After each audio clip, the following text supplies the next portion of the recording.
Halo, assalamualaikum warahmatullahi wabarakatuh. Jumpa lagi dengan saya.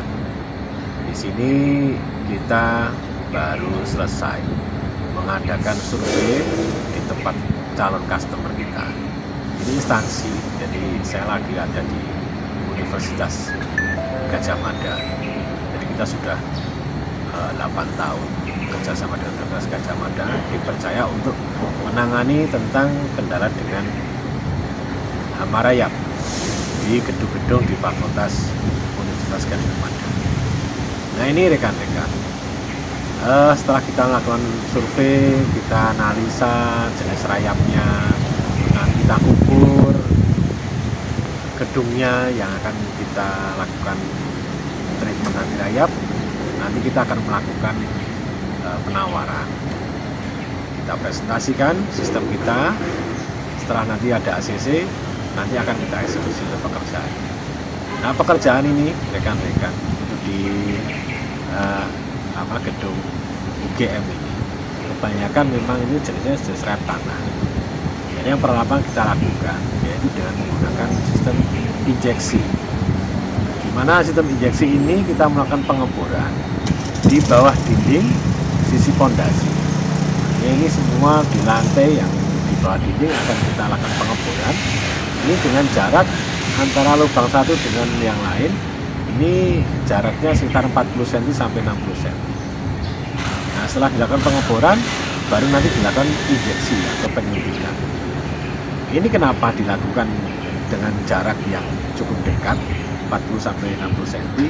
Ini kita mengikuti nat dari lantai tersebut. Jadi dari estetika juga tidak begitu merusak pemandangan, tapi apa yang chemical yang kita suntikkan nanti, itu nanti di dalam tanah akan terhubung antara lubang satu dengan lubang lain. Nanti barrier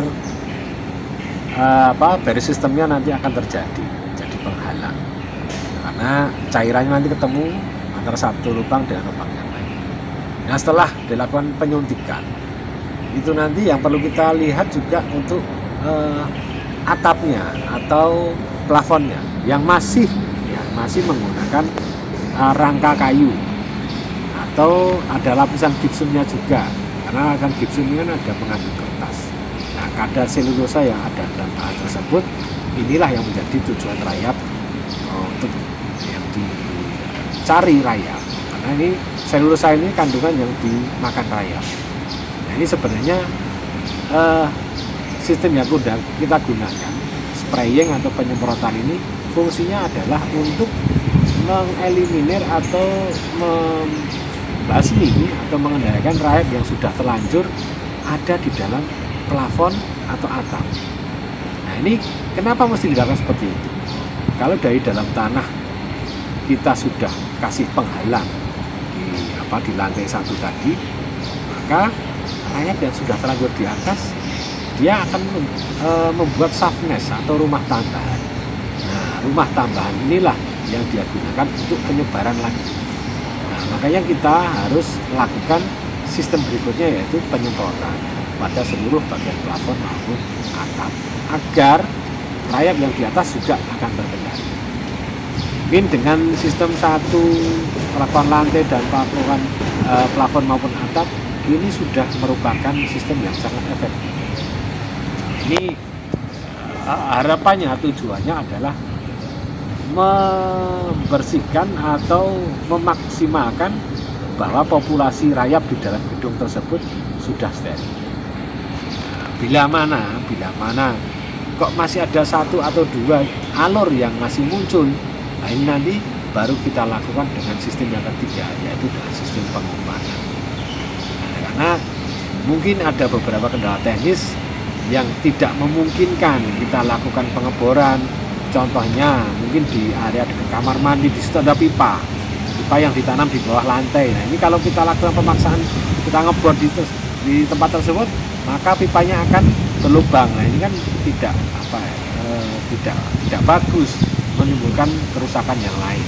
Makanya kita gunakan pelengkap sistem ini, menggunakan sistem pengumpanan atau breathing system. Jadi jalur-jalur yang tidak bisa tercover dengan dua sistem ini kita sempurnakan dengan menggunakan typing system. Ini informasi rekan-rekan bagaimana biar termite control penyamaran itu bisa maksimal. Mungkin itu informasi dari saya, cerita saya hari ini kebetulan saya lagi ada di UGM. Mungkin bisa dijadikan manfaat buat rekan-rekan. Bila ada pertanyaan atau kritikan bisa nanti ditulis di kolom komentar. Sekian dari saya. Terima kasih. Assalamualaikum warahmatullahi wabarakatuh.